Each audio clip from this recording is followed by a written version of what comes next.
Right, hello, good afternoon. This is Ria here from Maisie Moo Design.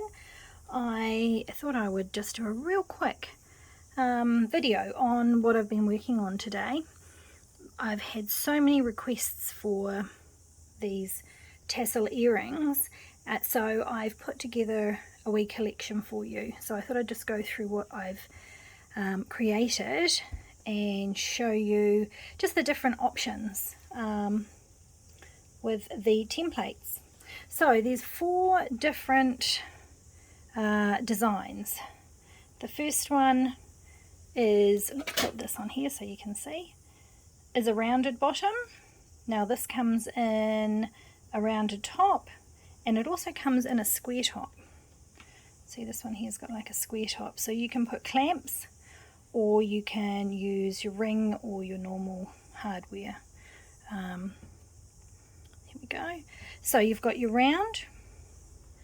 I've done some, nope, that's not a great one. Here we go, we'll do this one here in the red. You can see we've got coming across on a diagonal triangle. They're quite effective, and again you can get that in the round or the square. I've actually been playing around with this one, but this one here is a point or an arrow, so that's quite neat.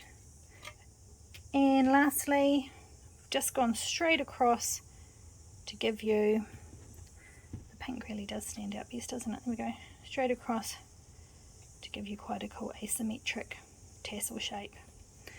Okay, so we'll have a look at this one first. I went for like a little strawberry theme here. I've got my feather with the red and the green. I was going to do a white, but I never cut it out, but that's okay because you can choose to have however many layers you want. You can also choose to create them all in one direction, or like I've done with this one here, I'll show you, you can actually mix them up. Okay, so I made this one without a hole. It's got a nice straight top which fits a 10mm clamp. It's quite a small clamp there. Now I don't have a clamping tool, but what I tend to do is I start it off, there we go, and then I might finish it with some pliers with a bit of fabric. You can see that's really quite neat, and you obviously will have that with the round top as well. You can hang that as you wish. Right, so we've got that, the ones coming across. We've got now onto the round ones. What was I going to do with those? Let's pop these on a ring. So starting with your front smallest, I'm just going to stick that one on. I mean, you could use all sorts of faux leather for these, any scraps you might have lying around. They're really quite effective on the ring. I mean, I've just gone for all red here, but you could just really, sky's the limit. So that's your round end. That's quite neat with the round end. Now this one I put the jump ring on earlier. Okay, so you know how much I love my ice cream things. This has got the, there we go, your ice cream cone base, and I've got a couple of pinks, and I have my topping on top. Now what I've done here is, you can see these two are going that way and these two are going that way. It just creates a whole different look to your earring. So if you want them all going in the right direction, make sure you're cutting your photo. You know, if you have to mirror your glitter, because I always cut facing up, so I had to mirror these glitters and everything else was facing down. So just make sure you keep in mind which direction your fabric's going. And then I've got these really retro bright neon colours. Might put them on the loop as well, which I think look quite effective in the tassel.